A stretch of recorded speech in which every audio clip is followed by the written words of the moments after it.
Hey there, and welcome to The Explainer. I am absolutely thrilled you're tuning in today, because we're going to look at something that literally transforms dreamers into doers. If you've ever, stared at a blank screen and struggled to get your words down, you are exactly in the right place. Today, our goal is to build a concrete, actionable writing machine, and we're going to do it using behavioral science. We'll be tapping into some brilliant insights, including concepts from James Clear's Atomic Habits, to completely take the mystery out of the writing process and replace it with rock-solid structure. Think of this as your personal blueprint for success. But first, tell me if you've ever experienced this. You get this massive, sudden burst of inspiration. You sit down and you write like an absolute maniac for hours. You're basically acting like the hare in that famous fable, right? Sprinting as hard as you can to hit 10,000 words in a single day. But what happens the next day? You crash hard. You're completely burned out, and you might not write another word for a week. Well, today, we're going to figure out how to stop being that erratic hare and start being the steady, unstoppable tortoise. Okay, here's our game plan. We'll start with the consistency dilemma, move on to designing your writing environment, hit triggers and habit stacking, explore the dopamine reward loop, and finally, learn how to start small to win. Let's get right to it. Section 1, the consistency dilemma. Let's look at exactly why daily consistency is going to beat chaotic binge writing every single time. Okay, let's dive into this. When you try to pull off a 10,000-word binge, it's exhausting.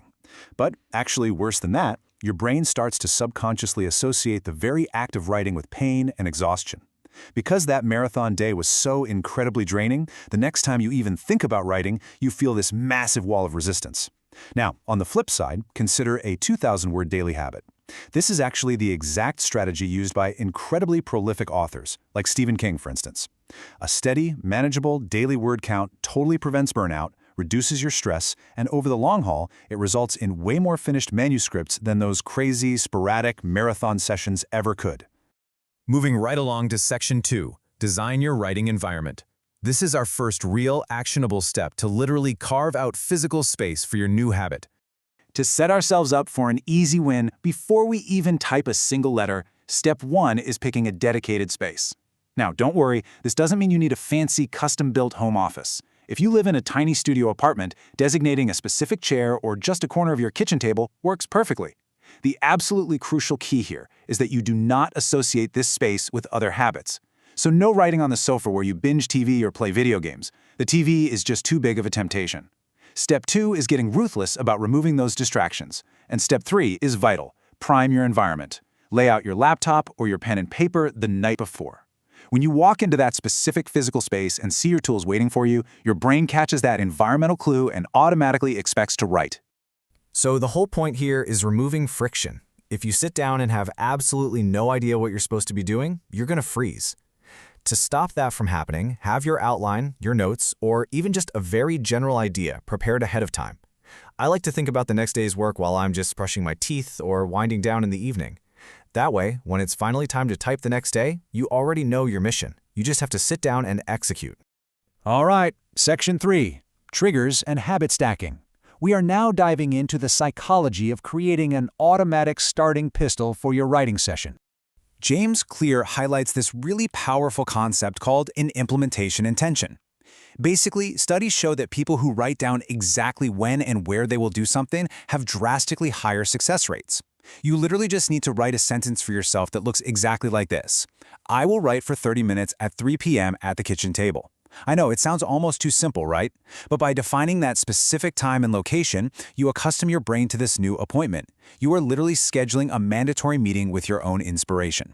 Now let's see how this builds into our next tool, which is habit stacking. Think of Pavlov's bell. You need a trigger to get your brain to, salivate for writing. You likely already have a series of firmly established habits, like a morning routine. You wake up, brush your teeth, grab a drink of water, maybe take a quick walk. That sequence is already deeply hardwired into your brain. Habit stacking means taking your new desired habit, which is writing, and stacking it directly onto the end of that existing routine. You walk back in the door, and boom, you sit down and write. It instantly becomes this effortless next step because the momentum of your existing routine just pushes you right into it. And that brings us to Section 4, the dopamine reward loop. This is where we look at how the brain's anticipation of a reward actively cements this new routine.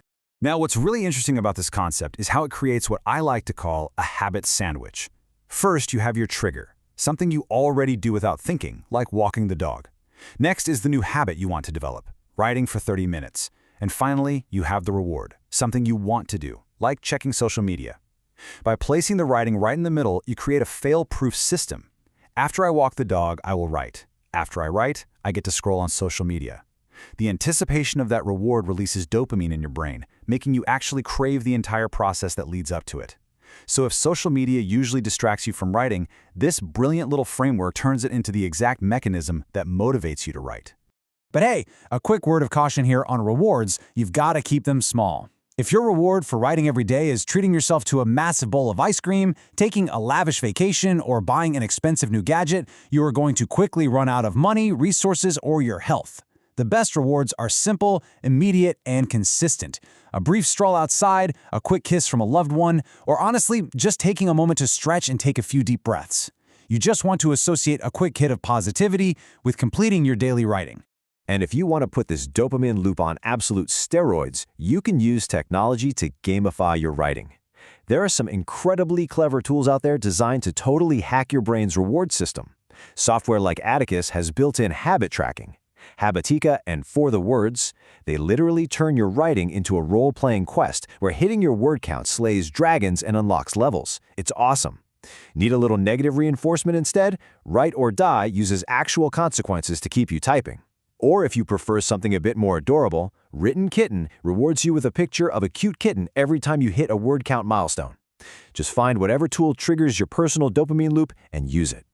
Finally, Section 5, Start Small to Win. We're going to focus on drastically lowering the initial barrier to entry so you can execute on this the minute this explainer ends. 2. Just the number 2. This represents the 2-minute rule. Listen, when you're first starting out, do not set a goal to write for 4 hours or even 1 hour. That just creates massive mental resistance. Instead, do your trigger ritual, sit down and tell yourself you only have to write for 2 minutes. That's it. James Clear argues that writing for just 2 tiny minutes is usually enough to bypass that huge wall of initial friction. Once you start, you'll probably keep going. But if you truly feel done after 2 minutes, stop. The goal right now is in volume. The goal is simply establishing the habit of showing up. As you slowly build the habit, you can scale up to 15-minute sprints using a timer. This works incredibly well because a ticking clock really gets your adrenaline going. You can even use the Pomodoro technique for focused sessions. But listen to me, here is the absolute golden rule when you are doing these sprints. Never, ever stop to edit. Seriously, do not stop to fix a typo. Do not agonize over a comma. Editing utilizes a completely different part of your brain, and it will entirely derail your flow state. If you get stuck, just try free writing for a few minutes to get the gears turning again. But whatever you do, train your mind to write when it's time to write and edit only when it's time to edit. And I think this brings us to such a beautiful reminder from Margaret Atwood. A word after a word after a word is power. Setting up your environment, picking a specific chair, using the 2-minute rule, or just stacking your habit after your morning coffee. I know these might feel like incredibly tiny, almost silly adjustments. But as we've seen today, these tiny, consistent habits are exactly what bypass our mental roadblocks. They keep us from burning out like the hare, and they build undeniable, massive results over time.